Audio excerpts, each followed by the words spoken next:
Basidiomycota khususnya di Indonesia dan menjadi pemicu webinar-webinar berikutnya. Itu harapan kita bersama.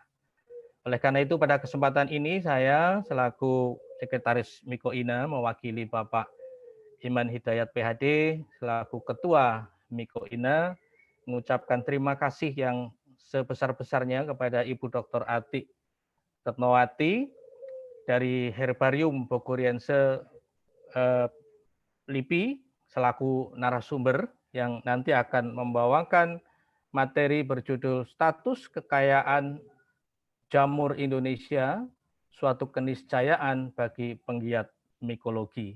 Terima kasih tak terhingga juga bagi segenap pengurus Mikoina dan juga kepada tim panitia, pencetus ide dan pelaksana dari webinar ini. Akhir kata saya mengucapkan selamat mengikuti webinar ini. Semoga bermanfaat dan dengan mengucap Bismillahirrahmanirrahim, saya buka webinar ini dengan harapan semua yang disampaikan akan menjadi manfaat bagi kita. Sekian, terima kasih. Wassalamualaikum warahmatullahi wabarakatuh. Waalaikumsalam warahmatullahi wabarakatuh. Terima kasih banyak kepada Bapak Aris yang sudah memberikan pengantar dan juga sekaligus membuka webinar pada pagi hari ini. Dan selanjutnya saya yakin ini adalah bagian yang paling ditunggu-tunggu oleh sahabat Mikoina, yaitu materi yang akan disampaikan oleh Ibu Dr. Ati Retnowati, SPMSC. Sebelumnya izinkan saya untuk memperkenalkan Ibu Ati, mana tahu ada 1-2 peserta ataupun sahabat Mikoina yang belum mengenal beliau. Ibu Dr. Ati Retnowati, SPMSC, merupakan peneliti taksonomi Agaricales Basidiomycota di Herbarium Bogoriense, Pusat Penelitian Biologi LIPI. Beliau menyelesaikan pendidikan S1-nya di jurusan agronomi, Fakultas Pertanian, Universitas Brawijaya Malang, S2 di Ekologi dan Sistematik Biologi San Francisco State University, California, Amerika Serikat, dan juga S3 di jurusan Biologi FMIPA Universitas Indonesia. Ibu Dr. Ati juga sudah mengikuti berbagai seminar nasional dan internasional, dan juga telah menghasilkan berbagai publikasi ilmiah di jurnal nasional dan internasional. Untuk itu, langsung saja saya mengundang kepada Ibu Dr. Ati untuk memberikan materi pada pagi hari ini. Kepada Ibu Dr. Ati, waktu dan tempat saya persilahkan. Terima kasih Pak Mada. Assalamualaikum warahmatullahi wabarakatuh. Saya langsung mau share PowerPoint saya saja sambil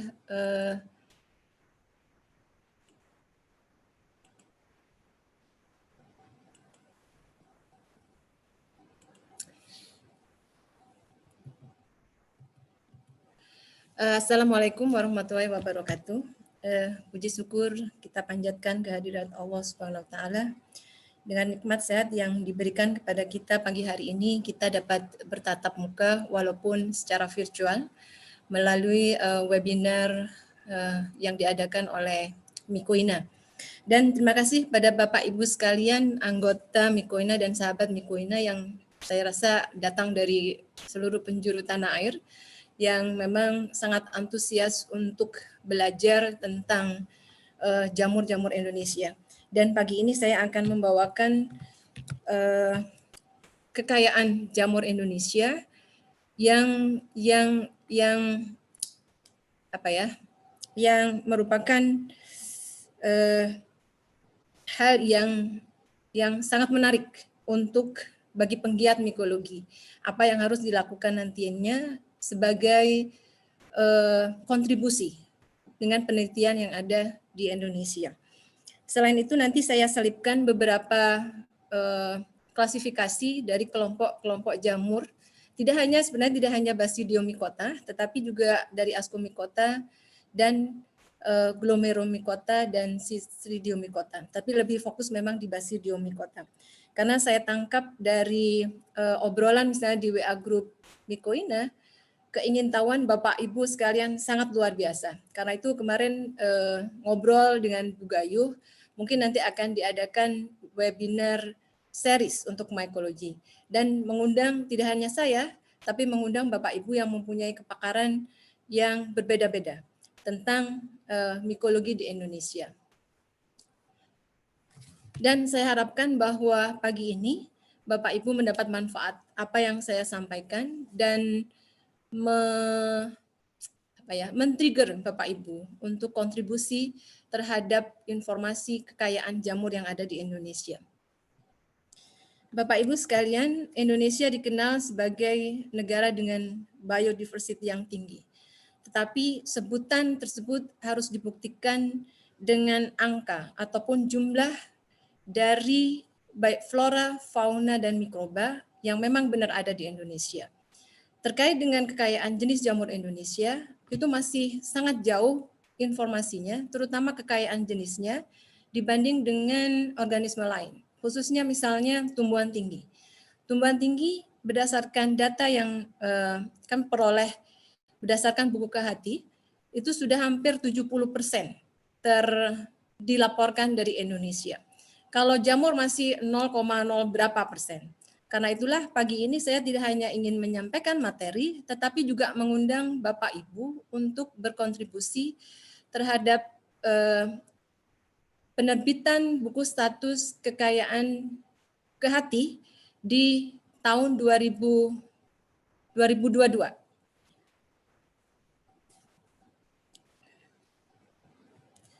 Nah, kemudian, ini. Dan Puslit Biologi sebagai institusi dengan tupoksi pengungkapan Kehati Indonesia, baik flora, fauna, dan mikroba, sudah menerbitkan 3 buku status Kehati. Yang pertama tahun 2011, 2014, dan 2019. Sebenarnya edisi yang 2019 ini harusnya diterbitkan tahun 2017. Tetapi karena proses cetak yang sangat panjang, baru terbit di 2019. Di 2011, data yang disampaikan, ada yang ditulis, dicantumkan dalam buku ini masih sangat sedikit informasinya. Kemudian di 2014 lebih lengkap dengan menyebutkan angka secara total dari Kehati yang kita punya. Baik Kehati dari level genetik, ekosistem, dan spesies. Untuk tahun yang 2019 itu lebih detail lagi. Di situ terdapat beberapa kelompok tumbuhan yang masuk di dalamnya. Di edisi 2019, jamur masih bergabung dengan tumbuhan tinggi. Tetapi mungkin dengan kontribusi Bapak Ibu sekalian, nantinya jamur akan mempunyai buku status Kehati yang sendiri dengan detail informasi setiap kelompok jamur di beberapa pulau yang ada di Indonesia, terutama Jawa, Kalimantan, Sumatera, Papua, Sulawesi, dan Kepulauan Sunda Kecil. Kepulauan Sunda Kecil ini mencakup Bali, Sumba, Sumbawa, Lombok, dan sekitarnya.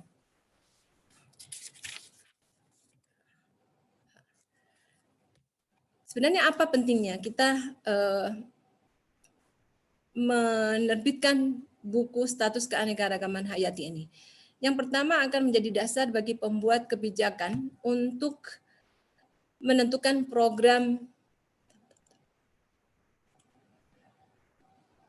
konservasi Kehati yang tepat. Kemudian menjadi referensi bagi pemerhati Kehati Indonesia dan untuk mengetahui jumlah yang nyata berapa jenis yang ada di Indonesia. Apabila tujuan ini tercapai, maka Kehati dapat dilestarikan dan dimanfaatkan secara berkelanjutan. Nah, dari mana sajakah sumber data untuk penyusunan buku Kehati? Yang pertama, terutama dari spesimen di Herbarium Bogoriense. Apabila Bapak Ibu pernah berkunjung ke Herbarium Bogoriense, Bapak Ibu akan melihat koleksi-koleksi tidak hanya jamur, tumbuhan tinggi, jamur, lichen, mosis, semuanya kita simpan di sana dengan penyusunan secara alfabetik dari kelompok, kemudian juga dari lokasi di mana koleksi tersebut diambil. Sangat kelihatan sekali bahwa distribusi tersebarnya jamur di Indonesia sangat tidak merata. Sangat tidak merata. Banyak koleksi yang kita dapatkan mayoritas dari Jawa. Karena kalau dilihat dari sejarah penelitiannya, di Jawa lah dimulai penelitian tersebut. Kemudian Kalimantan, Sumatera masih banyak informasi yang belum tergali. Yang kedua, melalui publikasi yang sampai saat ini saya masih mengambil dari publikasi taksonomi, seperti revisi, monograf, checklist, flora, dan juga online database. Tidak menutup kemungkinan untuk penerbitan mendatang, Bapak Ibu yang mempunyai kepakaran bukan di taksonomi, tetapi menggunakan jamur sebagai target penelitian, bisa menyumbangkan daftar jenis yang Bapak Ibu pakai di dalam penelitian tersebut. Penelitian-penelitian yang ada seperti ini saya ambil contoh Agaricales of Indonesia. Ini bentuk monograf. Jadi satu publikasi hanya mencantumkan membahas satu marga saja, terutama dari Jawa dan Bali. Di situ saya buat listnya spesies apa saja yang tercantum dalam publikasi tersebut. Kemudian nanti akan dilakukan validasi nama dan kita analisis sebenarnya. Berapa jumlahnya, berapa persebarannya, berapa persebaran, di mana persebaran yang paling banyak mempunyai jenis-jenis tersebut. Kemudian juga ada buku seperti ini. Ini adalah buku monograf juga, terutama untuk marga Entoloma. Di sini tidak hanya Indonesia, tetapi banyak sekali beberapa negara, misalnya Malaysia. Dan saya ambil yang hanya Indonesia saja. Jenis-jenis yang memang dideskripsikan, dilaporkan berasal dari Indonesia. Kemudian ada juga publikasi tentang new species dari Indonesia. Seperti ini, Coltricia minusculata yang dipublikasi oleh Bu Dewi Susan beberapa tahun yang lalu. Itu kita ambil dan kita catat di mana distribusinya, di mana jamur tersebut dikoleksi.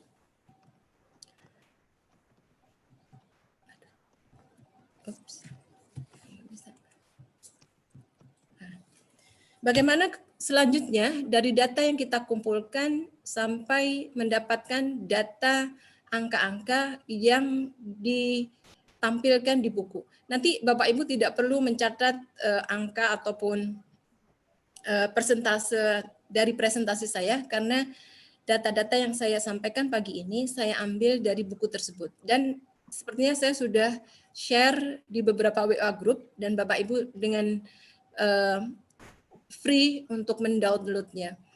Yang pertama adalah mengumpulkan semua publikasi. Seperti yang saya sebutkan tadi, publikasi yang saat ini yang saya pakai hanya dari taksonomi.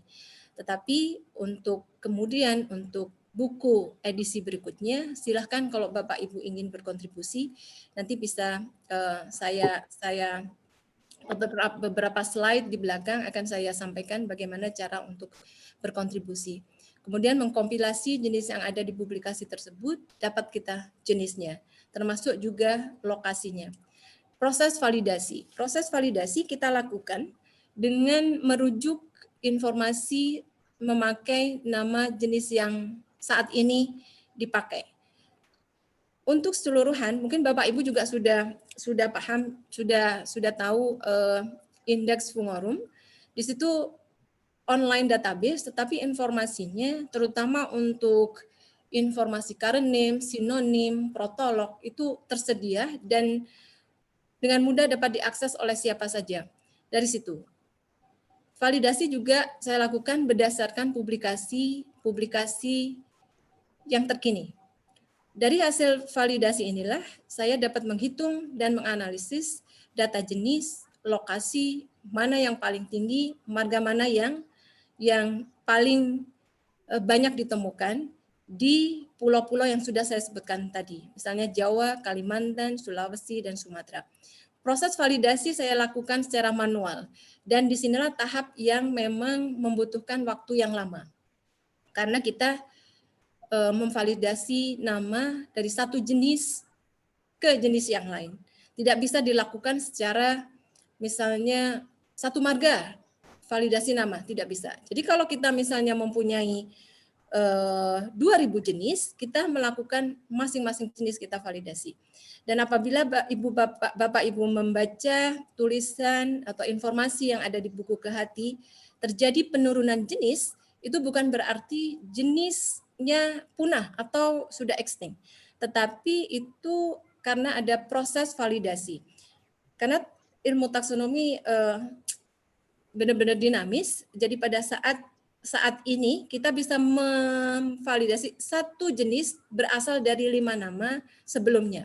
Karena itulah nama-nama jadi menurunkan jumlah jenis yang ada. Nah, ini saya beri contoh seperti ini Bapak Ibu. Ini saya ambil dari Basidiomycetes, terutama yang agaricales. Ini ada 3 siatus yang sudah dilaporkan dari Indonesia, terutama dari Pulau Jawa, semuanya dari Pulau Jawa, kecuali siatus triplex, berasal dari salah satu pulau di Lesser Sunda Island. Bapak Ibu bisa kontribusi apabila menemukan jenis yang sama ataupun yang berbeda. Jangan khawatir apabila jenisnya yang sama, tidak kita masukkan dalam data yang sudah saya punyai, tetapi akan saya lihat distribusinya di mana. Siatus limbatus hanya ada di Jawa. Beberapa waktu yang lalu Ibu Liana menyampaikan publish Siatus montagnea dari Sumatera. Dengan demikian, apabila data itu nanti akan saya masukkan ke data yang sudah ada, akan menambah jenis siatus dengan distribusi dari Sumatera. Demikian seterusnya.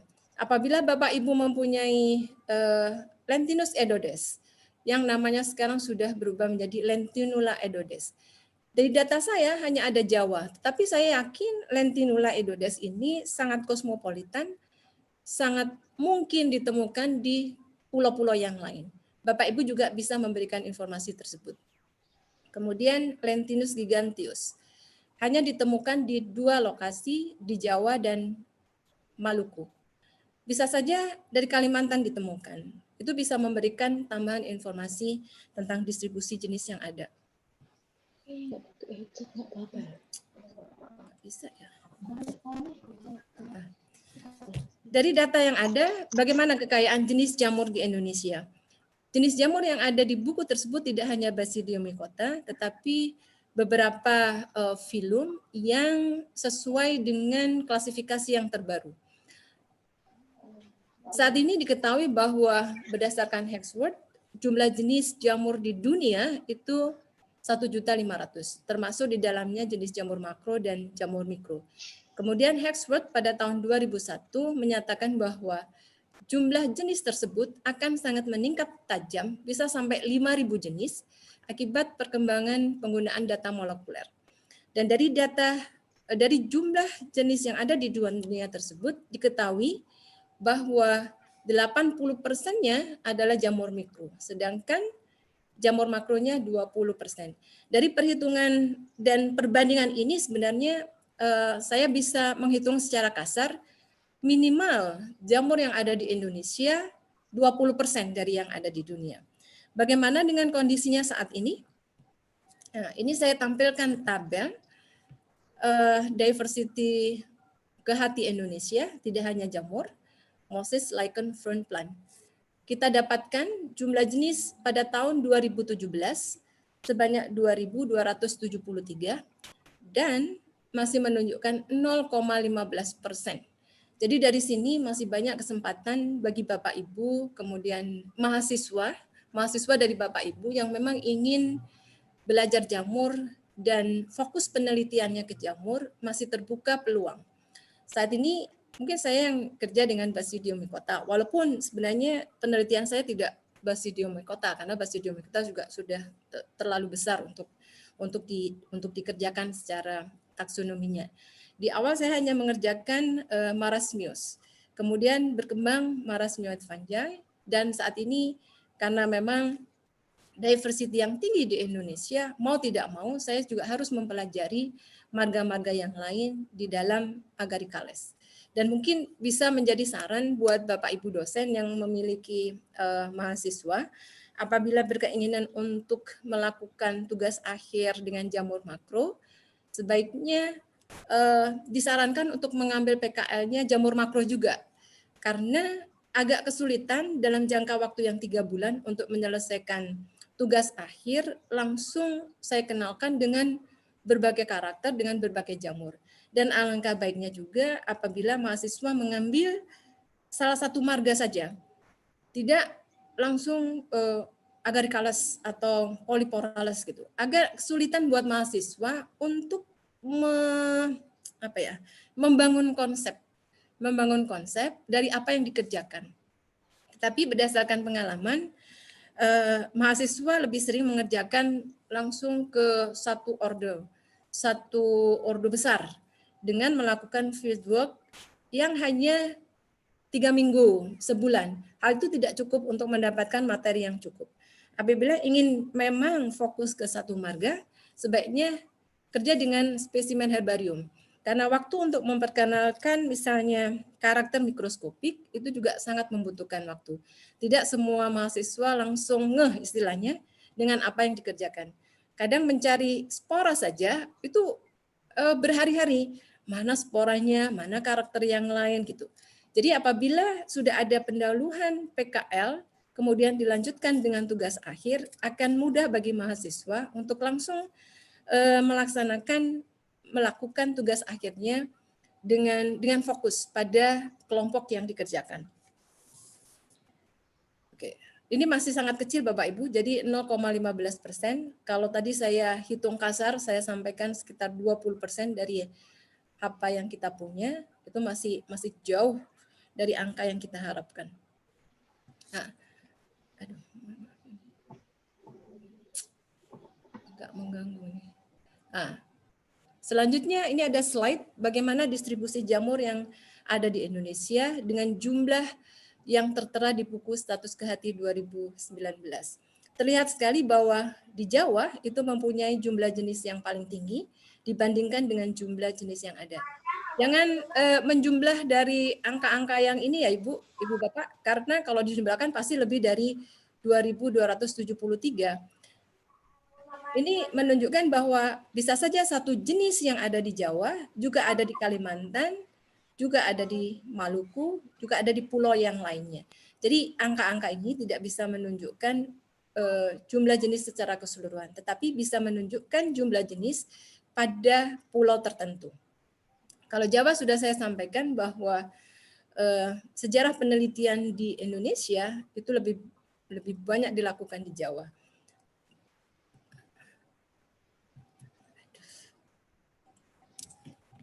Nah, berikut kelompok jamur yang banyak di data jenisnya. Yang pertama Ascomycota, Basidiomycota, Citridiomycota, dan Glomeromycota. Ada 2 atau 3 kelompok jamur yang belum terdaftar sama sekali. Ascomycota ini, dan di Ascomycota dan Basidiomycota ini campuran, ada yang macrofungi dan ada yang microfungi. Untuk macrofungi disebut dengan mushrooms, entah itu edible ataupun yang poison. Jadi semua jamur makro di Ascomycota dan Basidiomycota kita sebut dengan mushrooms. Nah, berikut ini klasifikasi yang saya dapat dari film dari Hibbert 2017. Apabila Bapak Ibu sudah sangat familiar dengan Introductory Mycology, itu merupakan bacaan yang harus dibaca buat mahasiswa peneliti jamur Indonesia, karena di situ sudah sangat jelas sekali klasifikasinya, tetapi banyak perubahan yang terjadi di klasifikasi Hibbert. Dan terlihat ini masih kosong, Neokalimasticomycota, Blasto, dan Microsplit. Masih kosong jumlah spesies yang ada di Indonesia. Bukan berarti bahwa itu memang kosong sama sekali, tetapi publikasi-publikasi yang terkait dengan ketiga jamur tersebut saya belum bisa akses. Untuk kedepannya, mungkin saja saya dapat publikasi yang terkait dengan jamur tersebut dan menambah jumlah jenis yang ada di Indonesia.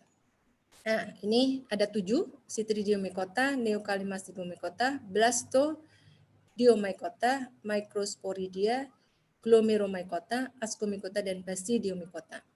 Ascomycota dan Basidiomycota masuk dalam subkingdom Dicaria.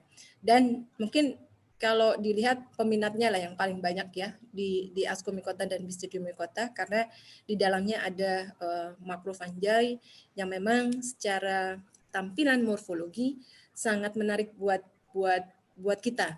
Warna yang colorful, kemudian ada yang edible, jadi bisa dimanfaatkan oleh Oke. Ini yang pertama akan saya bahas dari masing-masing film. Yang pertama Ascomycota. Ascomycota merupakan salah satu film yang ada di subkingdom Daikarya dan lumayan besar. Grupnya ini lumayan besar sekali. Kemudian dikenal dengan Staph fungi karena memang spora dihasilkan dalam bentuk seperti askus. Makrofungi yang ada di kelompok Ascomycota yang sangat terkenal itu Morels. Kemudian Truffles, sudah sangat umum mungkin buat kita. Morels sebenarnya tidak hanya kita temukan di temperate, tetapi sekali saya pernah menemukan di Cibodas Botanical Garden. Pada waktu itu melakukan eksplorasi kerjasama dengan peneliti luar dan mendapatkan satu morel. Kemudian informasi dari Gunung Rinjani ya kalau nggak salah ya, Ibu Ernin waktu itu pernah menghubungi saya bahwa di sana banyak sekali ditemukan morel. Biasanya memang morel ditemukan pada hutan-hutan bekas kebakaran. Kalau di luar kita eksplorasi forest seperti itu di hutan-hutan yang bekas kebakaran dengan serta-merta sangat mudah sekali untuk menemukan morel. Tetapi tidak di Indonesia. Truffles sudah sangat terkenal sebagai jamur yang dikonsumsi oleh banyak orang dengan rasa yang enak. Saya sendiri belum pernah merasakan bagaimana taste dari truffles. Kemudian di Ascomycota juga ada yang mikrofungi. Mikrofungi sebagai sumber untuk obat, antibiotik, kemudian pembuatan keju, kemudian minuman beralkohol, dan banyak juga yang bersifat patogen. Saya yakin di antara Bapak Ibu yang hadir ada yang plant pathogenis, fungi, plant pathologist yang bisa menyumbangkan list datanya, terutama yang publish Bapak Ibu. Jangan sampai menyerahkan data yang belum dipublish untuk safety dari data Bapak Ibu sekalian. Saya sendiri tidak berkenan di waktu yang akan datang setelah data masuk, ternyata data itu belum dipublish. Karena itu kalau Bapak Ibu lihat dari sumber data yang saya sampaikan di slide-slide sebelumnya, semuanya adalah public domain, yang semua orang bisa mengakses tanpa ada kendala di belakang hari. Dan berharap Bapak Ibu juga akan bisa kontribusi dengan data-data yang sudah publish. Kemudian ada juga dari Ascomycota yang makrofungi yaitu Hypocreales. Mikrofunginya terkenal marga Trichoderma.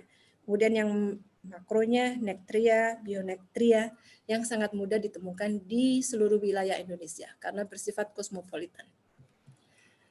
Dari 10 ordo yang terbanyak di Ascomycota, Hypocreales lah yang menempati urutan pertama. Kemudian Xylariales, Meliales, dan selanjutnya. Ini Basidiomycota. Basidiomycota banyak ditemukan di Jawa, sebanyak 699 jenis, dengan mayoritas sebenarnya type lokalitinya adalah Kebun Raya Bogor, Kebun Raya Cibodas, dan Gunung Gede Pangrango. Kemudian banyak sekali peneliti-peneliti jamur Basidiomycota, baik itu Agaricales, Polyporales, yang sudah mempublikasikan, melaporkan banyak jenis dari beberapa lokasi di Indonesia, yang utamanya berasal dari Jawa. Nah, ini bisa dilihat Kalimantan dengan banyaknya mungkin Dipterocarpaceae bisa menyumbangkan banyak informasi sebenarnya. Karena itu di pulau-pulau lain harus kita mulai saat ini, siapapun yang berkeinginan untuk mulai mempelajari Basidiomycota, kita bisa saling share informasi, sebaiknya dimulai dari mana dan apa yang harus kita kerjakan. Basidiomycota. Dari Basidiomycota, Polyporales yang sangat banyak ditemukan. Kemudian Agaricales, Hymenocitales, Rasulales, dan Boletales. Rasulales dan Boletales di klasifikasi yang sebelumnya sebenarnya merupakan anggota Agaricales. Tetapi di klasifikasi Hibet, Rasulales membentuk ordo sendiri, demikian juga dengan Boletales. Polyporales sebenarnya ada satu ordo yang besar di buku Introductory Mycology disebut dengan Aphiloporales. Semua ordo di luar agaricales kebanyakan masuk ke Aphiloporales. Karena itu nanti mungkin saya akan beri linknya. Hibet 2007 ini sebenarnya bisa di download free juga di ResearchGate atau online untuk menunjukkan bagaimana klasifikasi yang sekarang. Bagaimana ordo-ordo yang sebelumnya tidak ada sekarang muncul pecahan dari Aphiloporales. Kalau Bapak Ibu menemui istilah Incertasedis, ini berarti bahwa jamur-jamur tersebut di dalam klasifikasinya, di dalam plate masih belum jelas posisinya atau unresolved. Jadi nanti dengan semakin berkembangnya ilmu, jamur-jamur seperti ini akan diperjelas bagaimana klasifikasi di dalam Kingdom of Fungi. Nah, sekarang saya akan masuk ke khusus untuk Basidiomycota. Secara umum, Basidiomycota mempunyai dua macam hymenivore. Yang pertama seperti bilah seperti ini Bapak Ibu. Kemudian ada yang por. Bilah dimiliki oleh banyak sekali ordo, kemudian polipor juga. Por dimiliki oleh Agaricales dan Polyporales. Ini dua hymenivore utama yang dimiliki oleh Basidiomycota. Selanjutnya nih ordo Polyporales. Ordo Polyporales mempunyai ciri berpori, berbilah, berkayu. Kemudian ada yang ya ini Polyporales. Mohon mungkin Bapak Ibu tidak perlu mencatat atau screenshot dari presentasi saya ya, karena Bu Gayu akan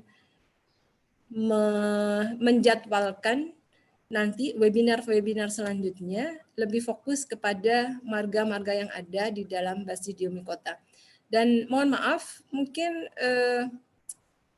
foto-foto yang ada di presentasi saya masih belum banyak yang dipublikasi, jadi mohon maaf untuk tidak screenshot ataupun mengambil gambar-gambar yang ada. Itu polipor. Polipor mempunyai jumlah jenis yang paling banyak.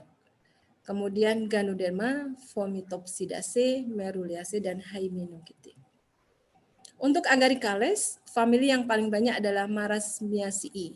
Itu Marasmiaceae banyak sekali jamur-jamur yang berbadan buah sangat kecil yang tumbuh di selasah.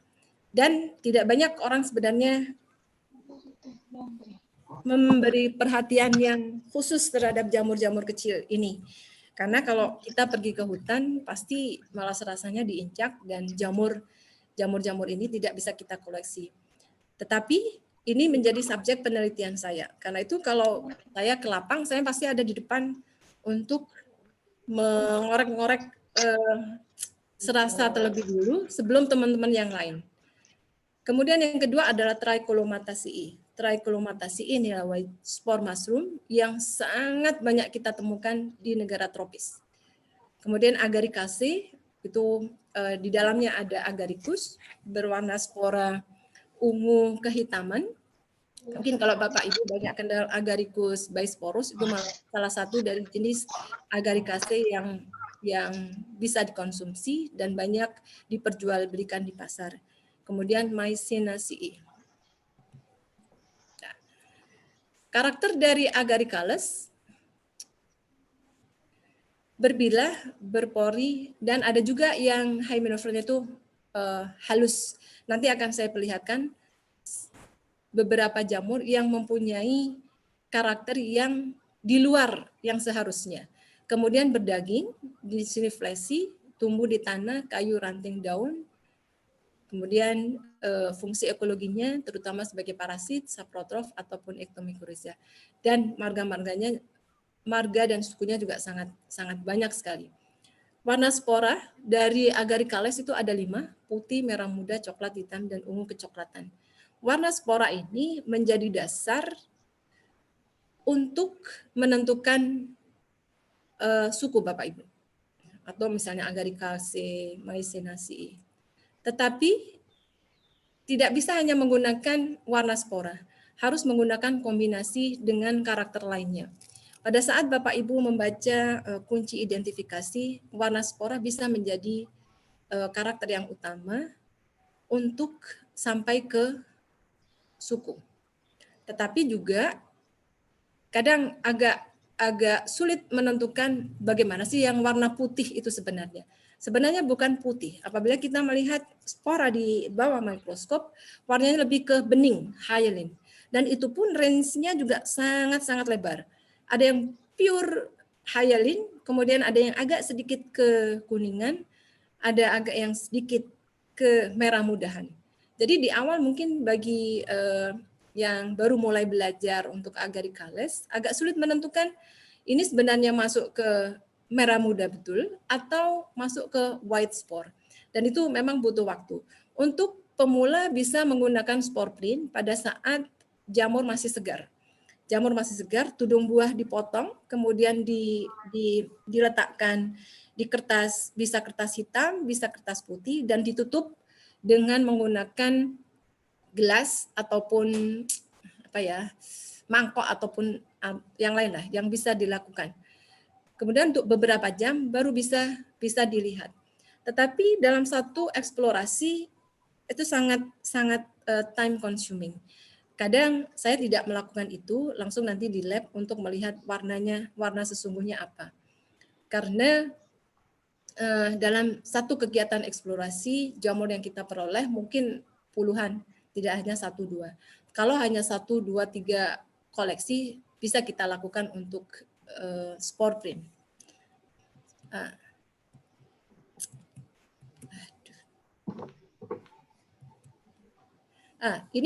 Ini beberapa slide berikutnya akan saya perlihatkan beberapa agaricales yang tidak berbilah. Ini adalah Favolaceae. Favolaceae, Bapak Ibu lihat, ini ada pore sebenarnya di sini, tetapi dia bukan poliporasi karena fleshy. Poliporasi pada dasarnya jamur yang berkayu, tidak berdaging seperti ini. Ini ukurannya sangat kecil dan banyak ditemukan di hutan-hutan tropis di wilayah Indonesia. Beberapa kali saya juga menemukan di Bali, di Jawa, dan warnanya sangat-sangat cantik. Ada yang orange, kemudian ada yang biru. Kalau yang ini benar-benar jamur yang host spesifik, lebih banyak ditemukan di monocot, di Arecaceae. Karena itu, apabila Bapak Ibu menemukan jamur yang seperti ini, sebaiknya host atau substratnya dikoleksi. Jangan mengandalkan hafalan gitu Pak ya. Karena pada saat kita ke lapang tidak hanya 1-2 jamur yang dikoleksi tetapi banyak. Kemudian host spesifik ini sangat dibutuhkan pada saat proses identifikasi. Akan sangat membantu pada saat kita membaca kunci identifikasi dan di sana disebutkan substrat. Kalau kita tidak mengkoleksi dari lapang substrat tersebut, kita akan kesulitan. Karena bisa jadi substrat ini menjadi kunci karakter dari jamur yang kita ident. Kemudian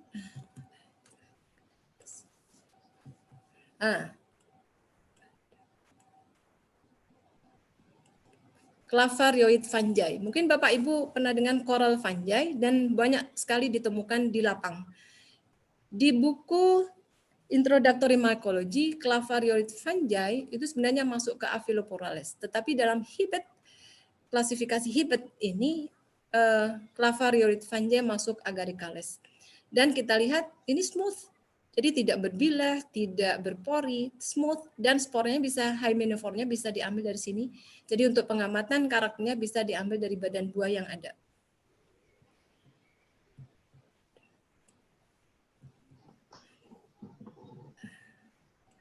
Van Rombugia silvertis. Ini juga smooth Bapak Ibu, tetapi mempunyai badan buah lengkap. Ada tudung buah, kemudian juga stipe.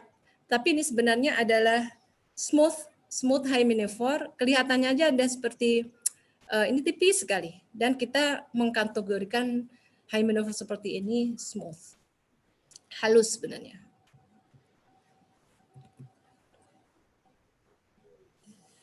Mohon maaf ini agak sulit untuk pindah ke slide berikutnya. Ini beberapa jamur Marasmiellus yang menjadi subjek penelitian saya. Apabila Bapak Ibu melihat karakter morfologinya, pasti ada kesamaan. Keuntungan pada saat kita di awal penelitian fokus pada satu marga, kita akan mendapatkan konsep yang mantap untuk melihat bahwa jamur tersebut disebut dengan marasmialis. Dan apabila sudah mempunyai konsep seperti itu, kemanapun kita melakukan eksplorasi, dengan cepat kita akan mendapatkan mengidentifikasi paling tidak sampai ke marga. Untuk sampai ke spesies memang agak sulit, diperlukan karakter mikroskopik dan identifikasi harus kombinasi antara makro dan mikroskopik karakter. Karena itu beberapa lalu Pak Bodi menyampaikan membawa mikroskop lapang gitu ya, di lapang itu bisa dilakukan, tetapi apabila waktu sangat terbatas, kita melakukan pengamatan mikroskopik di laboratorium. Yang pasti bahwa di lapang kita harus mendapatkan foto-foto yang seperti ini. Ini ada dalam kondisi yang fresh. Foto dalam kondisi fresh akan sangat membantu pada saat identifikasi.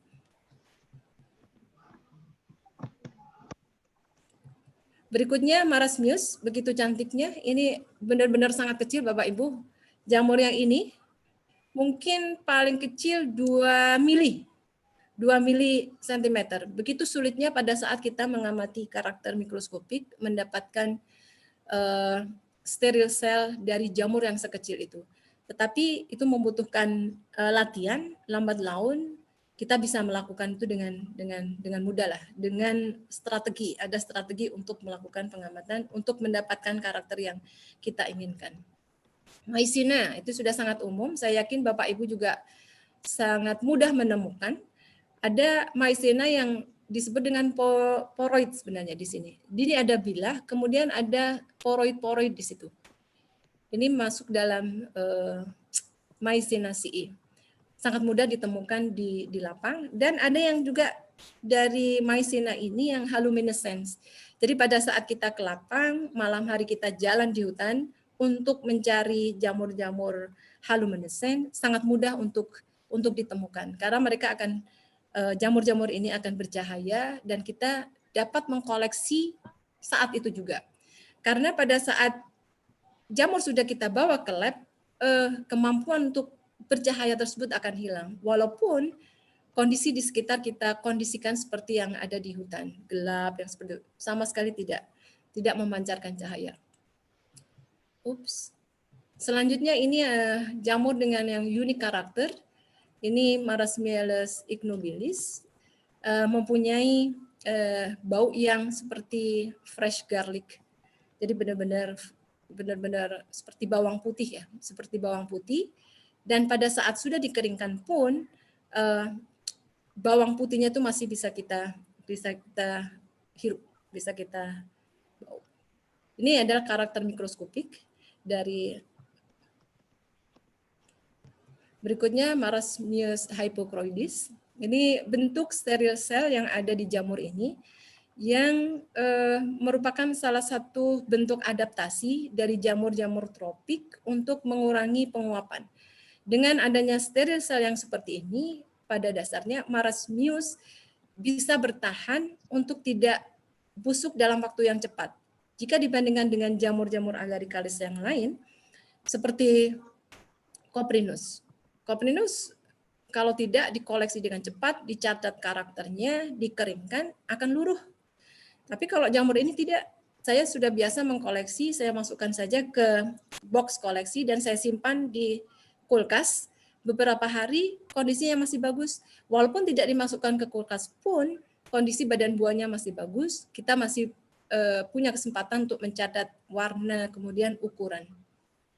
Dan ini banyak sekali kita temukan di hutan-hutan tropis di Indonesia. Ini Mycena brunacea. Apabila Bapak Ibu lihat ini seperti ada site, ada rambut-rambut yang apabila kita lihat dari mikroskopiknya itu seperti ini. Jadi seperti pedang yang ada di tudung buahnya. Sangat-sangat menarik. Ini bisa kita lihat primordial stage-nya. Itu ukurannya mungkin hanya 2 mili. Jadi ini substratnya harus dikoleksi agar badan buah tetap bisa bertahan di substrat tersebut.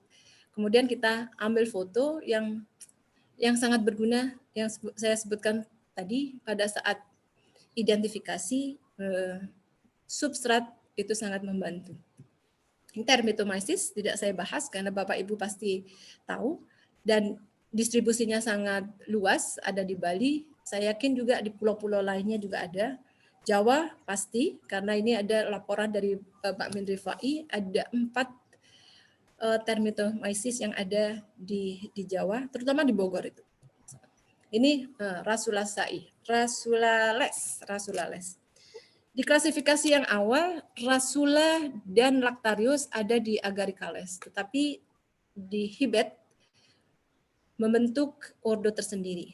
Sangat mudah ditemukan di lapang karena hanya terdiri dari 2 marga, Rasula dan Lactarius. Dan sangat mudah membedakan antara Rasula dan Lactarius. Ectomycorrhiza, terutama di Dipterocarpasi. Untuk Lactarius, pada saat badan buahnya kita lukai, akan mengeluarkan semacam lateks. Dan ini menjadi karakter yang penting untuk identifikasi. Tapi sayangnya memang 2 marga ini untuk sporanya harus pengamatan di bawah scanning elektron mikroskopik. Apabila kita melakukan pengamatan mikroskopik hanya dengan light microscope biasa, kita tidak dapat mengidentifikasi sampai ke jenis. Karena sporanya mempunyai ornamentasi yang disebutnya adalah ridge, dan ridge ini sangat menentukan, sangat membedakan antara jenis yang satu dengan jenis yang lain. Saya rasa ini Kalimantan sangat potensi untuk mengkoleksi Rasulales karena banyak Dipterocarpasi yang di sana. Ini di Kebun Raya Bogor aja saya sudah menemukan beberapa koleksi. Apalagi dengan hutan tropis yang tidak menutup kemungkinan sangat-sangat banyak jenis yang akan ditemukan. Dan untuk deskripsi jenis, apalagi untuk deskripsi new species, di daerah yang belum pernah dieksplorasi, hampir 30% adalah new species. Berdasarkan jurnal-jurnal dari taksonomi dan juga apa yang saya publikasi, hampir 30% adalah new species. Karena itulah kesempatan buat mahasiswa, kemudian Bapak Ibu yang memang interest untuk melakukan penelitian jamur, mikologi terutama yang ke arah sistematik, taksonomi sistematik, untuk mengerjakan kelompok-kelompok jamur yang ini. Kemudian Rasula, seperti yang Marasmius tadi, apabila kita sudah paham konsepnya, pada saat kita ke lapang, kita akan menemukan banyak sekali Rasula yang seperti ini dengan karakter morfologi yang hampir sama. Kita lihat ini hampir sama semua. Jadi karakter diagnostik bisa kita aplikasikan pada saat kita ke lapang dengan konsep yang sudah ada di kepala kita. Ini Rasula. Ini ada Rasula dengan Rasula kecil tumbuh di tudung buahnya. Saya koleksi dari Gunung Botol beberapa tahun yang lalu di Taman Nasional Halimun, Gunung Halimun, Salak. Ini Rasulaceae juga sama. Kemudian Boletales. Boletales juga Ectomycorrhiza, di dalamnya ada Boletus, Willus, Boletellus, dan marga-marga yang lain. Berpori, tetapi dia fleshy, jadi sangat mudah untuk dibedakan dengan Polyporasi. Polyporasi berpori, tetapi berkayu. Boletales berpori, tetapi berdaging. Tumbuh di tanah, kemudian warna sporanya putih kekuningan, ada yang ornamentasi dan ada yang smooth. Kemudian Palales, ini yang beberapa waktu lalu kita obrolkan, Palus. Ini dikenal dengan stinghorn fungi. Mengapa disebut dengan stinghorn? Karena baunya yang sangat tidak enak. Pada saat kita mengkoleksi, mungkin kita harus nahan nafas dulu untuk tidak merasakan, tidak membau yang benar-benar ada di sini luar biasa tidak enaknya. Tetapi itu merupakan salah satu strategi dari jamur ini untuk menarik insek, serangga untuk menyebarkan sporanya. Ini luar biasa diversity-nya, keanekaragamannya di kita, dan sama sekali belum ada dari kita yang mengerjakan. Masih terbuka kesempatan buat Bapak Ibu untuk mengkoleksi. Cara koleksinya memang harus cepat dilakukan, pada saat fresh harus cepat dicatat, difoto, kemudian langsung dikeringkan. Apabila tidak dilakukan proses pengeringan dengan cepat, jamur-jamur ini akan cepat busuk. Dalam beberapa jam aja langsung bisa busuk dan kita tidak mendapatkan apa-apa. Sangat sia-sia gitu. Jadi datang ke area yang menjadi target, kemudian jamurnya tidak bisa kita koleksi. Dan yang penting diingat bahwa pada saat kita ke lapang, kita harus memperhatikan kuantitas. Walaupun kualitas juga menjadi target, alangkah baiknya kalau kuantitas yang dinomorsatukan. Kuantitas dalam hal ini kualitas yang harus dinomorsatukan. Jangan sampai mendapatkan koleksi yang puluhan, tetapi kualitasnya sangat-sangat jelek, berjamur, sudah ini jamur dan berjamur, tidak bisa kita simpan di herbarium, sehingga peneliti-peneliti lain yang ingin mengamati jamur-jamur tersebut tidak dapat mendapatkan koleksi yang bagus. Jadi kualitas dari koleksi kita harus menjadi target yang utama. Kita tidak harus mengkoleksi misalnya di lapang menemukan jamur yang sudah mulai membusuk, seperti itu tidak perlu kita koleksi. Kita catat saja, kalau misalnya tahu marganya, tahu jenisnya kita catat, tetapi kita tidak perlu koleksi. Dan di herbarium pun yang saat ini koleksi yang ada juga tidak menganjurkan untuk lebih ke semua jamur dikoleksi, tetapi dengan kualitas yang sangat rendah.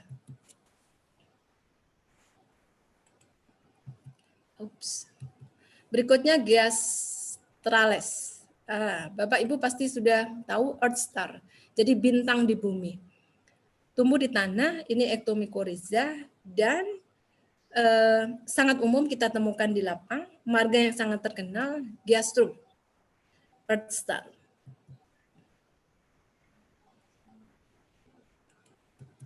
Lycoperdales, puffball. Ini sangat cantik, juga tumbuh di tanah dan sebagai Ectomycorrhiza. Cara persebaran sporanya adalah melalui seperti ada lubang di bagian kepala, bagian badan buahnya. Dari sinilah spora akan tersebar, akan mendapat tekanan dari dalam dan tersebar bisa dengan angin, bisa dengan air.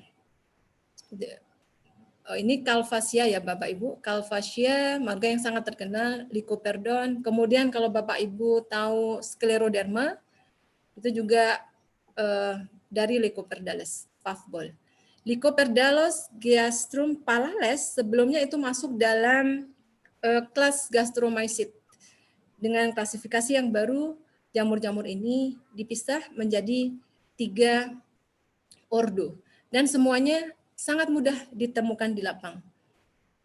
Pasti kalau melihat seperti ini, Bapak Ibu langsung ini puffball, ini Lycoperdon, ini Calvasia seperti itu dengan mudah untuk diiden sampai level marga. Nah, ini yang Incertasedis. Jadi bird nest fungi sebenarnya masuk ke Aphiloporales sebelumnya. Tetapi di hibet, klasifikasi hibet ini, bird nest fungi atau jamur sarang burungnya, itu belum ada di dalam hubungan kekerabatan dalam clade yang disebutkan di dalam publikasi-publikasi tersebut.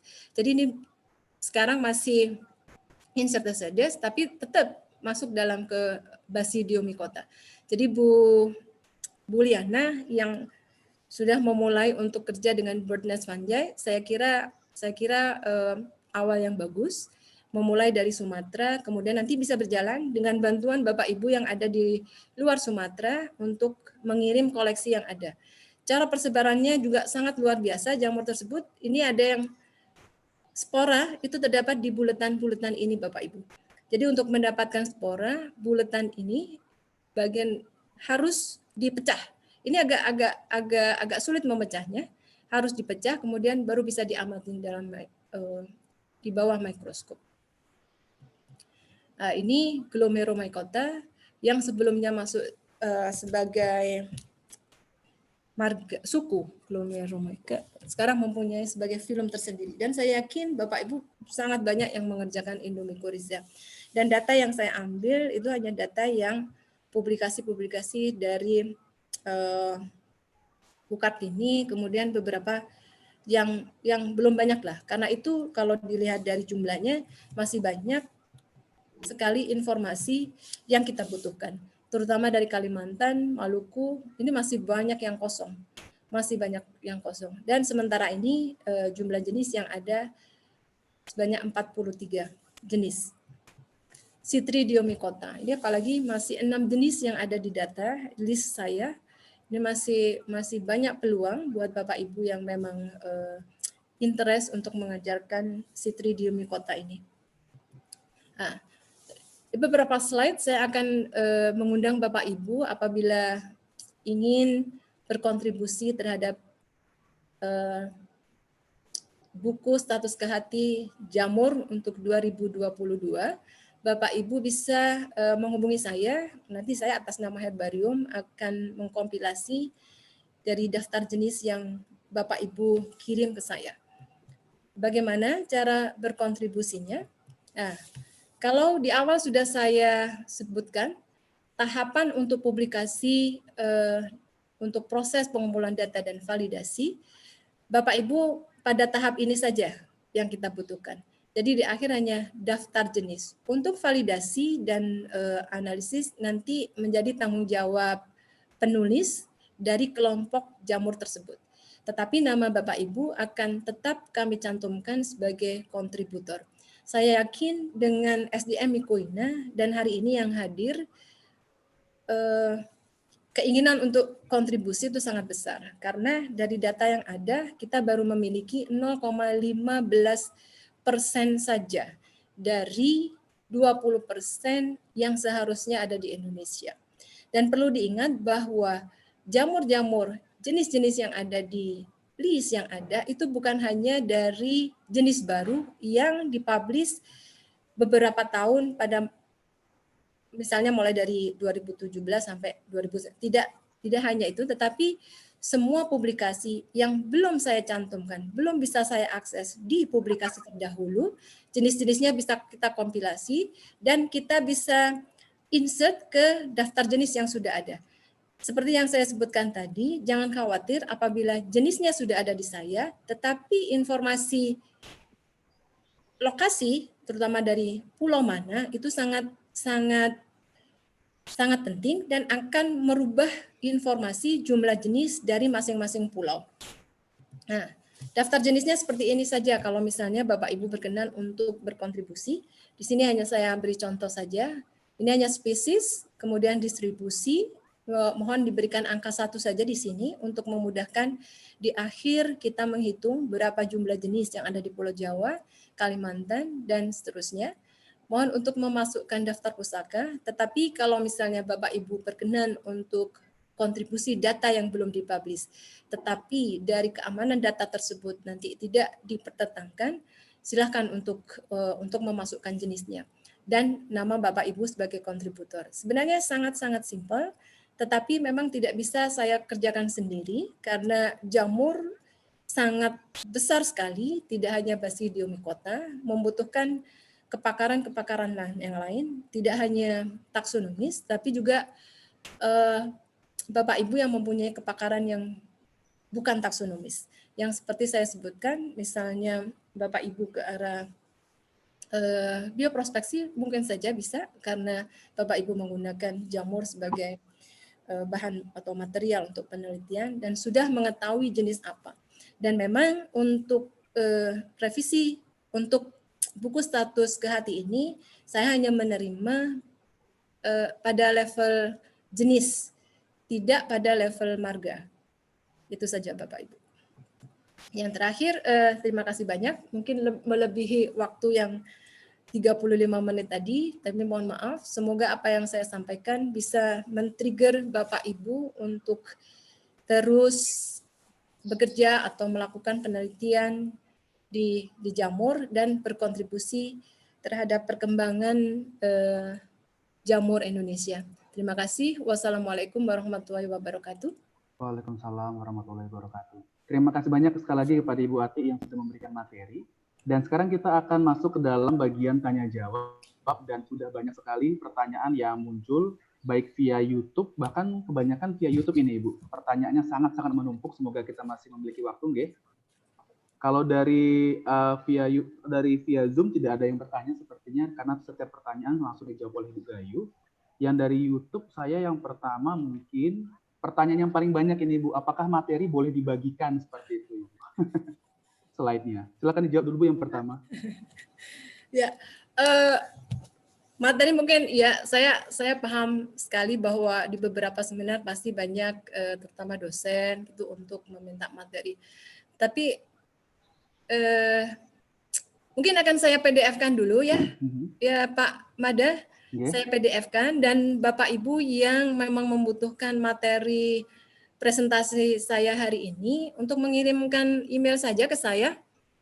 Tadi di slide saya terakhir ada email saya dan saya akan mengirim via email, dan saya ada beberapa buku yang mungkin dibutuhkan, memang berminat untuk misalnya identifikasi itu sampai marga, itu saya punya soft file-nya. Sekalian nanti kalau Bapak Ibu yang berminat juga kirim email ke saya, sekalian saya akan kirim soft file-nya.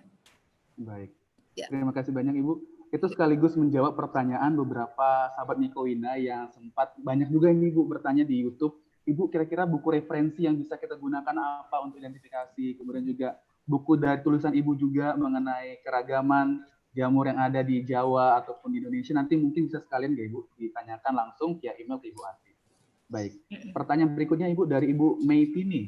Semoga saya tidak salah cara mengucapkan nama beliau. Bagaimana cara membuat herbarium macrofungi dari Basidiomycetes yang buahnya sangat besar sehingga tahan lama disimpan dalam herbarium? Oke.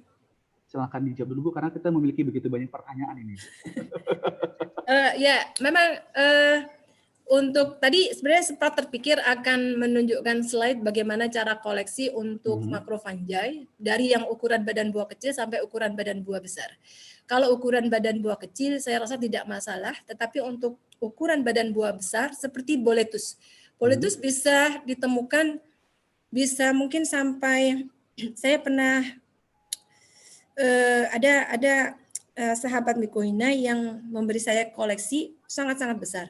Caranya badan buahnya dipotong-potong Ibu, tetapi jangan asal memotong dengan vertikal, irisan vertikal, memotong sedikit, kemudian baru dikeringkan. Kunci yang utama untuk mendapatkan koleksi yang bagus sebenarnya di pengeringan. Karena itu kalau memang berminat, Bapak Ibu harus mempunyai portable dryer yang sekarang bisa didapat secara online dan murah harganya. Karena apabila di lapang tidak langsung dikeringkan, jamur akan cepat busuk. Nah, di situ kuncinya. Kalau misalnya pengeringannya bagus, kita akan menyimpan dalam bentuk herbariumnya juga dengan kualitas yang bagus. Kemudian saya pernah mendapatkan Lentinus giganteus, itu sangat-sangat besar sekali. Sangat tidak mungkin dengan portable dryer. Tetapi waktu itu saya, karena di herbarium ada oven yang lebih besar untuk biasanya dilakukan pengeringan untuk tumbuhan tinggi, saya titipkan pengeringannya di oven yang lebih besar. Seperti Ibu. Kuncinya memang harus di pengeringan yang benar dan badan buahnya dipotong-potong saja. Sebelum diingat juga bahwa sebelum dikeringkan, foto badan buahnya secara lengkap. Kemudian kalau memungkinkan dari semua struktur badan buah, misalnya lamela, mungkin ada karakter atau warna semuanya juga bisa diambil foto pada saat segarnya. Seperti itu. Ya. Terima kasih Ibu, mungkin sudah bisa menjawab pertanyaan dari Ibu Maytini dan ada beberapa pertanyaan yang serupa Bu dengan pertanyaan Ibu Maytini tadi, cara preservasi. Selanjutnya ada pertanyaan via YouTube, ini mengenai sistematika nggak Ibu? Dari Bapak Riza Ahmadu Ati. Apakah sama Marasmiellus SPP sama dengan Marasmus SPP dengan Marasmius SPP ataukah berbeda? Berbeda, Pak. Itu dua marga yang berbeda.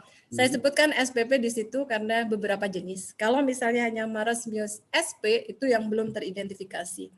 Jadi marasmius dan marasmius itu karakternya sangat-sangat berbeda. Dilihat dari morfologinya saja sangat beda. Sangat mudah untuk melihat marasmius itu tidak berstipe. Marasmius tidak berstipe dan warna tidak secolorful marasmius. Pada dasarnya marasmius hanya berwarna putih. Itu hanya diagnosis karakter ya Bapak Ibu. Untuk kelapang misalnya sangat misalnya bingung ini marasmius atau marasmius. Kalau marasmius itu bertangkai dan tangkainya pun lebih banyak yang bersifat pliant, apa itu? Seperti lihat gitu ya, lihat. Jadi tidak gampang dipatahkan. Tidak gampang dipatahkan. Itu dua karakter yang mungkin bisa dijadikan diagnostik karakter pada saat kita ke lapang ingin membedakan apakah itu marasmius atau marasmius. Baik. Seperti itu. Terima kasih banyak Ibu Ati. Semoga bisa menjawab pertanyaan Pak Riza. Selanjutnya pertanyaan dari Ibu Ayu Rahmadani dari Aceh. Ya, wah jauh sekali. Bagaimana cara mengidentifikasi khusus karakteristik mikroskopisnya? Dalam hal ini, apakah memerlukan mikroskop dan lain-lain? Sedangkan di lapangan tidak tersedia alat-alat yang lengkap. Itu bagaimana? Assalamualaikum Ibu. Waalaikumsalam. Gimana? Dari Oke. pertanyaan Oke, baik. Ibu dianggap hadir. Ya, tapi ini nanti di akhir acara Bu ada tayangan Ati. mengenai form umpan balik. Mohon bentar, diisi saya. Bu, mengisinya sampai dengan pukul 12. Ibu Ati, mohon maaf Setelah dimatikan pukul 12 mikrofonnya. ditutup. Nanti Maaf, ditayangkan Ibu- Bu, di akhir Ibu Gayu. ditayangkan linknya di Ibu mana. Gayu, mohon di-mute dulu. Karena saya sudah membuat Ibu Ati sebagai host, jadi saya tidak bisa menonaktifkan yang lain seperti itu. Baik, Ya, oke. saya ulangin nggak Ibu? Tadi pertanyaannya, bagaimana cara mengidentifikasi khusus karakteristik mikroskopis, sedangkan di lapangan tidak tersedia alat yang lengkap? Untuk karakter mikroskopik harus diamati di laboratorium, Ibu, karena memang sangat tidak memungkinkan untuk pengamatan mikroskopik di lapang. Sangat riskan apabila kita membawa light microscope. Walaupun sekarang sudah ada yang portable ya Pak, tapi pengalaman di lapang sangat terbatas waktunya. Apalagi pada saat kita ke lapang mendapatkan koleksi yang banyak, sangat tidak mungkin untuk melakukan pengamatan mikroskopik di lapang. Karena pada saat jamur masih fresh, itu banyak sekali tahapan-tahapan untuk yang harus dilakukan untuk mendapatkan koleksi yang bagus. Yang pertama, mencatat karakter makronya. Karena pada saat pengeringan sudah dilakukan, karakter makro, termasuk di dalamnya ukuran dan warna tudung buah, itu akan berubah. Kita akan kehilangan karakter yang sangat penting apabila itu tidak dilakukan. Selanjutnya kita mengambil gambar, foto dari semua angle jamur tersebut. Kemudian mengeringkan. Nah, itu satu persatu koleksi kita lakukan seperti itu. Sebaiknya untuk pengamatan mikroskopik dilakukan di laboratorium setelah kita sampai di misalnya di kampus atau di herbarium. Pengamatan mikroskopik, karakter mikroskopik yang mungkin bisa dilakukan yang seperti saya sampaikan di awal, spore print. Jadi spore print ini untuk mendapatkan warna apa dari spore yang ada di koleksi kita. Itu pun juga saya rasa akan time consuming gitu, karena kita akan membutuhkan banyak gelas untuk nutup. Kalau kertas mah oke gitu ya. Untuk waktu buka, mencatat semuanya gitu. Jadi saya sarankan Ibu untuk karakter mikroskopik dilakukan di lab dengan menggunakan beberapa larutan, KUH, Melzer, dan Kongoret.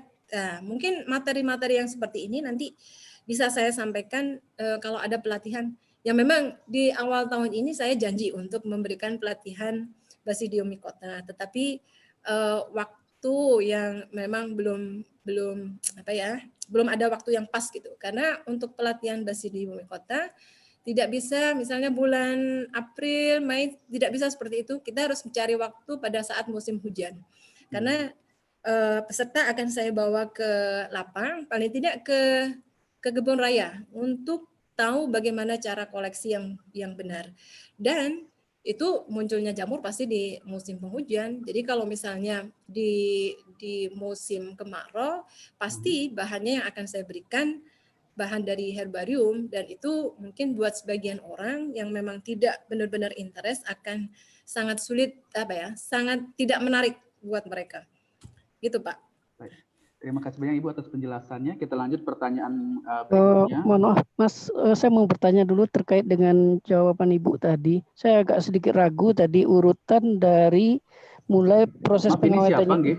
Pak Bodi. Bapak. Oh, Pak Pak Bodi. Bodi. Ya, Bu Ati, saya mau menanyakan tadi Ibu menjelaskan bahwasanya tadi dikeringkan setelah difoto-foto, dicatat semuanya karakter mikroskopisnya, kemudian difoto, kemudian dikeringkan, kemudian diamati di aspek mikroskopisnya di lab. Apakah itu tidak mempengaruhi pada saat kan kita keringkan, dan kemudian apakah nanti di lab itu apakah kita masih bisa melihat sporanya dan warna yang lain-lainnya karakter mikroskopisnya apabila kita sudah keringkan terlebih dahulu? Itu yang saya mau tanyakan. Terima kasih. Assalamualaikum. Terima kasih.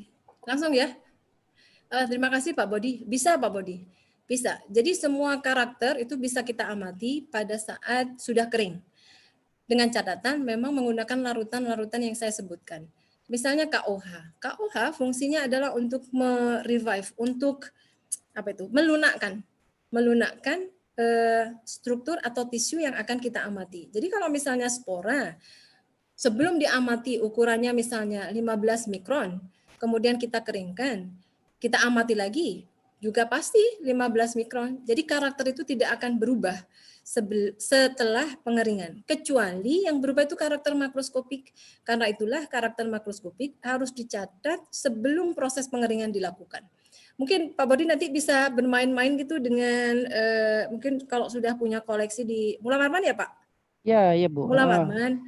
Mungkin sudah mulai Pak, Mula Warman dengan itu mulai initiate itu untuk membuat herbarium, terutama yang untuk jamur. Kalau tumbuhan tinggi mungkin pasti ada, tetapi herbarium yang menyimpan koleksi jamur itu sangat minim sekali, mungkin malah tidak ada ya.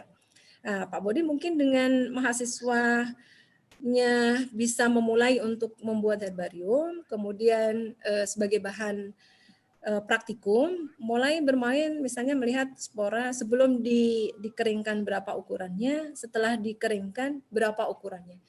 Pasti Baik, sama Bu. Pak, tidak akan berbeda. Dan ingat bahwa karakter mikroskopik itu tidak hanya spora, banyak sekali karakter mikroskopik yang harus kita amati, termasuk steril selnya, dan itu membutuhkan waktu. Saya pengalaman kalau mengerjakan mikroskopik lengkap dengan gambar semua, 1 hari itu bisa 2. Itu pun tidak diganggu dengan pekerjaan yang lain ya Pak. Mulai datang pagi sampai sore itu 2 koleksi itu udah bagus. Bisa dibayangkan apabila pengamatan yang seperti itu dilakukan di lapang, sangat tidak mungkin. Karena itulah kualitas Pak, kualitas dari koleksi yang kita keringkan itu akan tetap mempunyai karakter yang sama setelah dikeringkan dan diamati karakter mikroskopiknya Pak Budi. Ya, sebenarnya kami sudah melakukan sedikit koleksian tapi awetan basah ya, beberapa basah. Cuman masalahnya sering untuk menjaga awetan itu tetap kita kadang-kadang pas habis semester mahasiswanya bubaran dan kemudian tidak ada yang mengganti alkoholnya. Iya Pak, kalau menurut saya ya Herbarium Bogoriense sebenarnya mempunyai koleksi dari mikologis terkenal yang pernah bekerja di Indonesia seperti Budin, kemudian Henning kita punya. Semuanya dalam koleksi basah. Dan saya sendiri sama sekali tidak pernah mengkoleksi atau menyimpan koleksi di alkohol. Pada waktu itu ada seorang peneliti dari luar yang ingin meminjam koleksi, salah satu koleksi basah di herbarium. Itu saya amatin dan benar-benar pengamatan di bawah mikroskop sama sekali tidak mendapatkan karakter yang kita inginkan Pak Bodi. Karena itu menurut saya untuk memulai sekarang koleksi kering saja Pak Bodi. Karena dari koleksi kering ini lebih awet dan apabila ditempatkan pada lemari yang kan untuk jamur kecil lah, tidak membutuhkan lemari yang seperti untuk tumbuhan tinggi. Itu bisa disimpan dengan baik, kemudian kalau bisa disimpan di ruang ber-AC, itu akan tahan lama. Mungkin sekali waktu nanti Pak Bodi ke herbarium akan saya perlihatkan koleksi kering di tahun misalnya 1950-an gitu Pak ya, koleksi kering dan koleksi basah. Sangat mudah mengamati karakternya di koleksi kering walaupun umur koleksinya sama.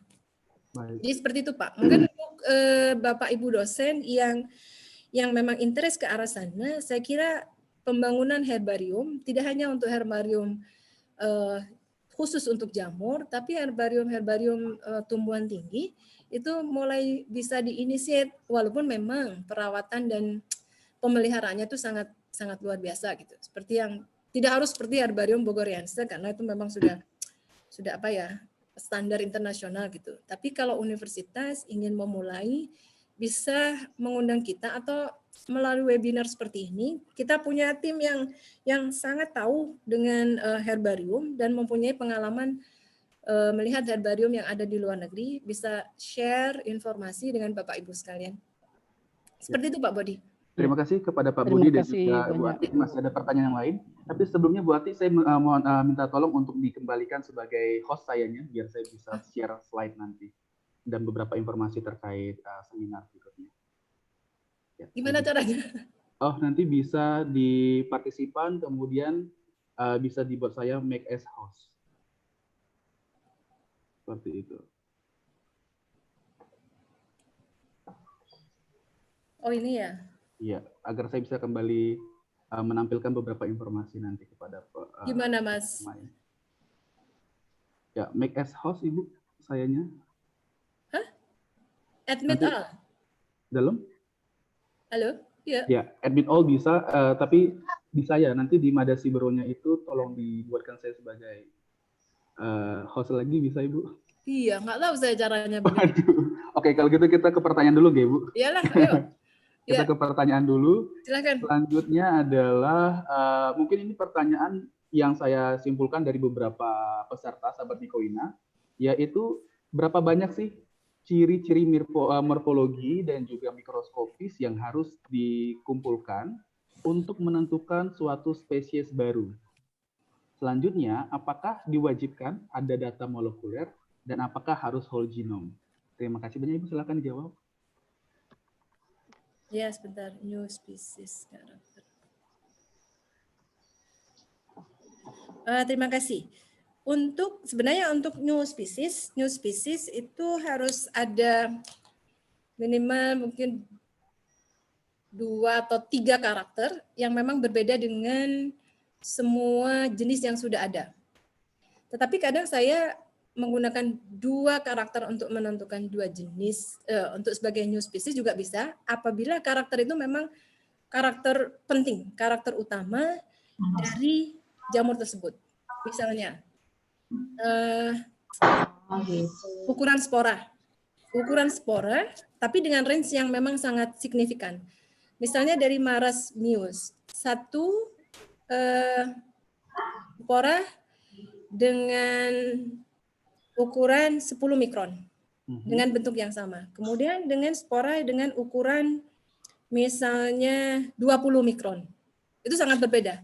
Kemudian kalau dilihat diamati pada saat kita mengamati spora dari 1 badan buah jamur atau 1 koleksi, itu minimal spora itu 25 spor. Dengan menggunakan analisis statistika, itu kita temukan bentuknya bagaimana, range-nya bagaimana. Jadi kita sudah tahu range paling rendah dan range yang paling tinggi. Jadi sudah tahu bahwa ukuran sporanya seperti itu. Kemudian saya menemukan lagi dengan spora yang range-nya 20 itu dengan hitungan statistika sangat berbeda. Ditambah lagi dengan beberapa karakter lain dengan kombinasi seperti itu. Misalnya ada tidaknya steril cell di lamela. Itu saya berani untuk menentukan. Tetapi kadang juga untuk memantapkan bahwa jenis yang kita deskripsikan adalah jenis baru, lebih dari 2 atau 3 itu bisa kita ambil. Kemudian karakter ya, itu sudah kemudian molekuler. Molekuler, Saat ini ya. memang banyak sekali publikasi yang harus didampingi dengan data molekuler.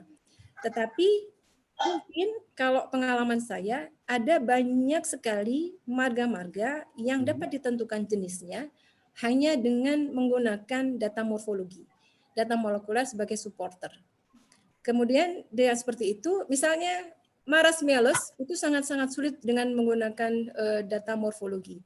Harusnya dengan data molekuler untuk memantapkan jenis baru yang kita deskripsikan. Nah, pengalaman saya tidak menggunakan whole genome, tetapi hanya beberapa marka. Kalau sekarang dengan teknologi yang sudah sangat berkembang, tidak salah juga untuk kita mulai whole genome. Waktu itu saya hanya menggunakan ITS yang seperti itu, karena memang publikasi-publikasi yang mengarah ke sana menggunakan marka tersebut. Baik. Dan tidak ada salahnya pada saat kita publish, kita menggunakan data molekuler juga sebagai supporter dari jenis baru yang kita deskripsikan. Seperti itu. Dan satu lagi, untuk menentukan jenis baru, kita juga harus melihat semua publish data, jenis marasmialis itu misalnya, tidak hanya dari tropik, tetapi juga temperate yang sudah dipublish, kita juga harus membandingkan dengan semuanya. Dan untuk untuk mungkin buat Bapak Ibu yang ingin publish misalnya new species yang seperti itu, memang harus ada PD gitu ya Pak ya, PD dan kepedean percaya diri ini harus didukung dengan apa yang sudah dilakukan sebelumnya. Jadi tidak serta-merta, mungkin pada waktu awal saya publish new species itu didampingi oleh pembimbing S2.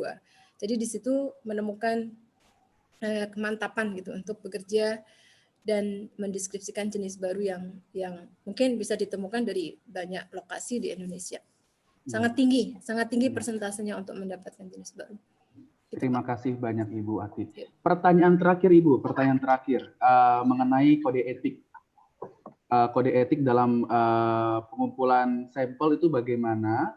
Kemudian juga ada pertanyaan tadi kok saya kehilangan. Nah, ada pertanyaan juga dari Fauziah Ilmi, Bapak atau Ibu, mohon maaf kalau saya salah. Berdasarkan pengalaman, apakah Ibu pernah menemukan jamur yang termasuk ke dalam IUCN Red List? Dan apakah di INACC ada koleksi jamur-jamur yang terancam punah? Terima kasih Ibu, silakan dijawab.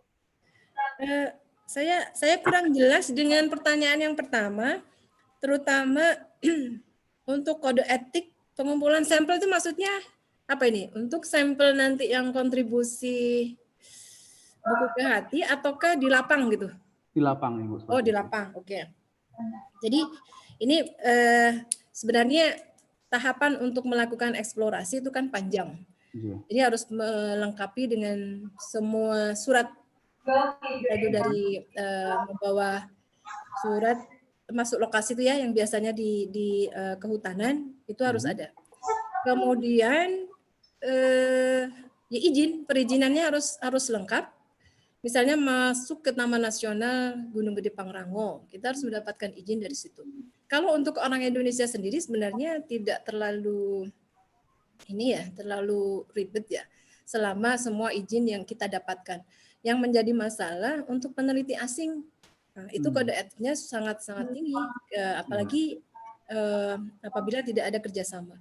Dengan kerjasama pun itu sebenarnya harus dilengkapi dengan semua dokumen, misalnya MOU, MTA dan sebagainya. Pada saat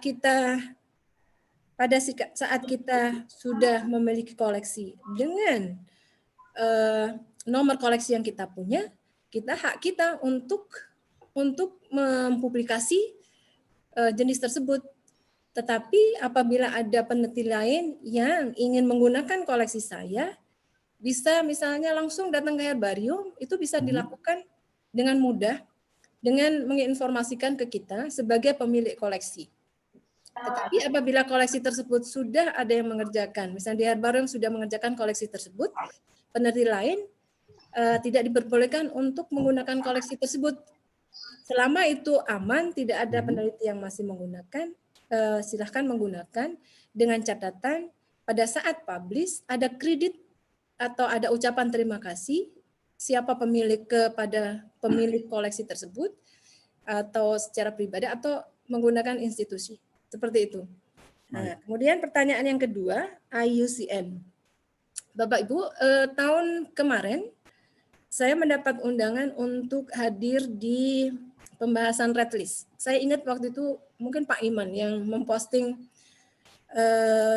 siapa yang ingin berpartisipasi dalam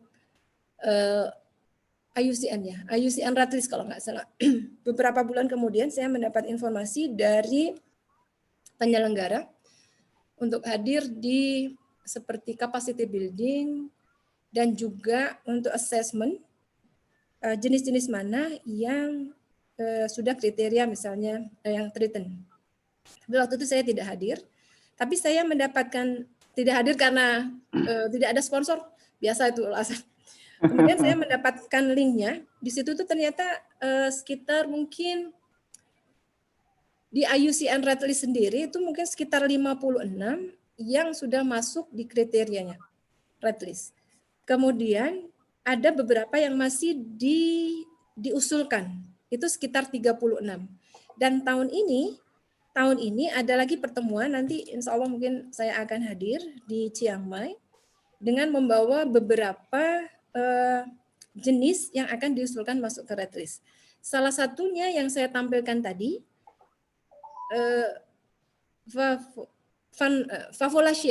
Favolaceae, yaitu Agaricales yang berbadan buah kuning, berbadan buah warna kuning, itu merupakan salah satu usulan dari kita untuk masuk ke IUCN red list.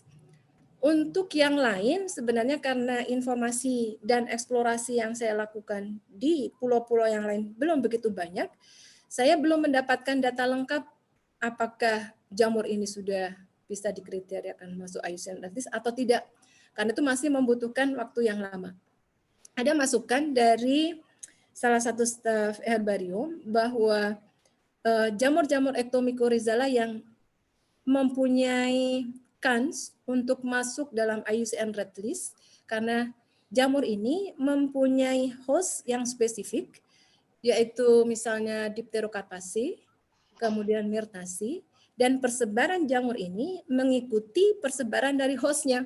Apabila kita mempunyai jamur di Dipterocarpaceae dan Dipterocarpaceae ini ada di Indonesia yang sudah threatened, itu bisa kita amatin jamurnya, dihipotesikan mungkin jamur ini bisa masuk ke kriteria tersebut seperti itu. Tapi kalau yang saprotrof saya kira agak sangat sulit untuk menentukan bahwa itu bisa masuk terancam atau tidak. Masih membutuhkan banyak data dari seluruh wilayah Indonesia. Seperti itu Pak Mada. Baik, terima kasih banyak. Sekali lagi saya ucapkan terima kasih banyak kepada Ibu Ati dan juga kepada seluruh peserta yang sudah bergabung di webinar pada hari ini dari pagi jam 10 tadi hingga sekarang hampir jam 1. Tapi sebelumnya Ibu Ati saya boleh minta tolong untuk dikembalikan menjadi host karena ada beberapa informasi yang harus saya share seperti itu. Nanti di partisipan Ibu ada nama saya Mada Sibero, kemudian nanti ada more, kemudian ada pilihan make as a host. Oh, ini. Iya, seperti itu. Make a host. Iya. Yes. Sudah bisa? Nggih, alhamdulillah sudah bisa. Baik, selanjutnya ada beberapa yang harus saya sampaikan kepada seluruh sahabat Mikoina. Jadi untuk webinar pada hari ini, Bapak Ibu sahabat Mikoina akan dipublikasi dan sudah direcord secara otomatis di video channel Sibero Project. Jadi Bapak Ibu bisa kembali mengecek hasil diskusi dan webinar pada hari ini. Selanjutnya untuk pendaftaran anggota baru, saya sarankan untuk sahabat Mikoina bisa mengakses website berikut. Selanjutnya untuk perpanjangan keanggotaan juga kami sarankan kepada seluruh anggota Mikoina yang sudah bergabung agar nanti bisa kembali mendapatkan informasi terbaru mengenai kegiatan yang dilakukan oleh Mikoina. Dan sebentar lagi saya akan share untuk umpan balik seminar hari ini agar Bapak Ibu sahabat Mikoina bisa mendapatkan e-sertifikat seperti itu. Nah, selanjutnya kami dari panitia webinar Mikoina juga mengharapkan kesediaan sahabat Mikoina dan juga Bapak Ibu untuk nanti mengikuti webinar berikutnya, nggih, Bu Gayu. Kita harapkan ini tidak akan menjadi webinar pertama dan terakhir, tapi akan menjadi webinar yang akan continue seperti itu, agar semua peserta bisa mendapatkan ilmu yang lebih lagi mengenai mikologi. Selanjutnya untuk yang tadi saya sudah sampaikan, umpan balik akan saya post sebentar lagi, sehingga nanti Bapak Ibu hanya memiliki waktu 30 menit sampai jam 12 siang untuk mengisi dan mendapatkan sertifikat yang akan kita berikan pada tanggal 26 Mei 2020. Akhir kata, saya mengucapkan sekali lagi terima kasih banyak kepada Ibu Ati, kepada Pak Aris, kepada Bu Gayu, kepada Mas Ivan, Pak Runa, dan semua Mikoina yang anggota Mikoina yang memiliki kontribusi dan berkontribusi maksudnya dalam melaksanakan webinar pada pagi hari ini. Semoga ilmunya berkah, semoga kita terus sehat dan dijauhkan dari COVID. Saya Mbak Dasi Bro, pamit sebagai moderator. Selamat siang dan wassalamualaikum warahmatullahi wabarakatuh. Waalaikumsalam warahmatullahi wabarakatuh. Terima kasih. Sama-sama. Sebentar, Terima kasih. saya akan kembali ke chatnya kita dan saya akan share untuk web link umpan baliknya ya.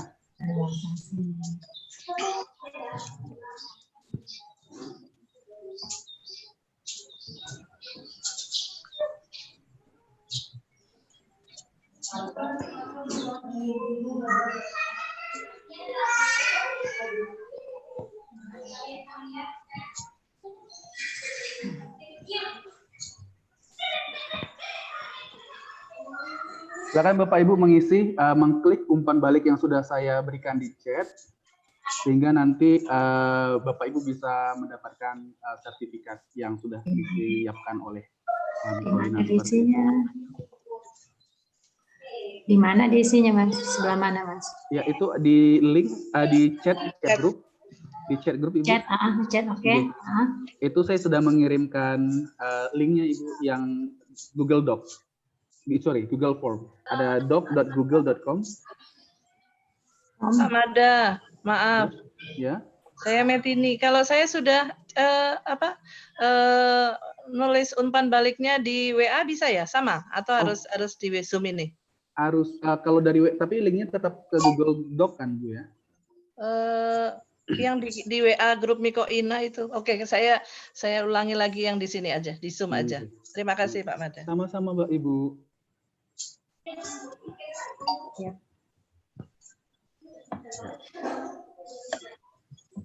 Silakan diakses dulu sebelum kita akhiri untuk hari ini. Saya sudah selesai Pak Mada. Alhamdulillah. Mas Mada, ada yang mengumumkan bahwa umpan baliknya itu namanya umpan balik 4A sertifikat. Iya, benar. Ya, bukan yang ini, bukan yang Google Docs form. Sebentar, saya karena ini dapat yang terbaru dari Pak Runang ya. Oh iya, nanti saya cek. Iya, Oke.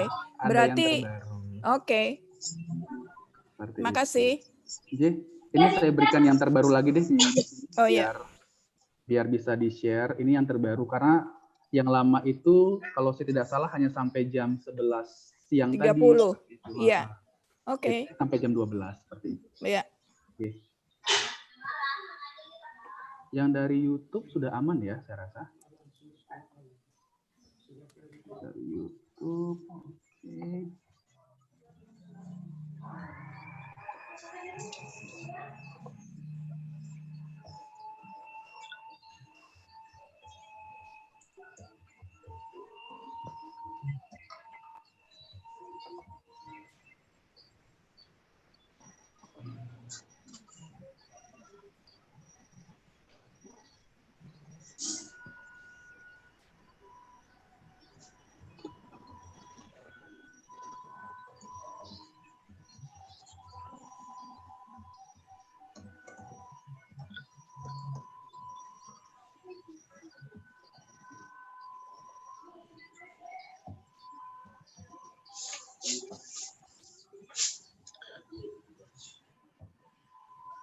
Ya, sudah. Mas Mada, izin live ya Mas Mada. Iya, silakan Bapak. Ada keperluan. Terima kasih. Selamat siang semuanya. Sampai berjumpa lagi. Kemudian ini untuk kriteria 1 sampai 5 bagaimana? Ya, apa nilai 5 itu sangat baik nggak Ibu, Bapak? Semakin besar angka maka semakin baik seperti itu.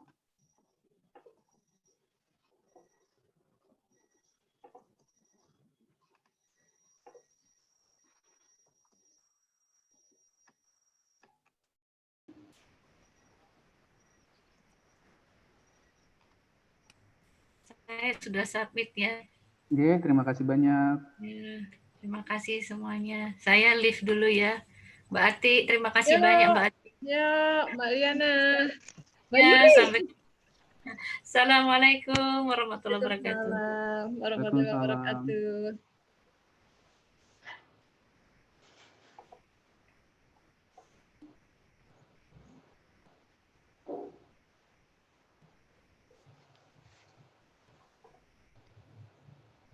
Ya, ini penonton kita sampai berapa tadi ini Bu ya? Sampai Berapa nggak banyak ya sebenarnya ya? Hampir 400 loh Bu, 387. Tapi kalau yang Zoom-nya kok mungkin sekitar berapa? 50? Jadi tadi ternyata Ibu, karena Ibu sebagai host, jadi saya pikir notifikasinya sudah habis, ternyata karena Ibu sebagai host, Ibu juga yang memiliki hak untuk accept gitu loh Bu. Makanya tadi ada beberapa orang yang tidak bisa masuk. Karena Ibu tidak accept seperti itu. Saya juga baru tahu ternyata kalau hostnya pindah ke Ibu, berarti sayanya tidak bisa ngapa-ngapain. Saya juga baru tahu seperti itu tadi Ibu. Tapi alhamdulillah kalau dari YouTube itu banyak sekali, sampai 387 hari ini. Dan banyak pertanyaan juga sih Bu yang belum terjawab seperti itu.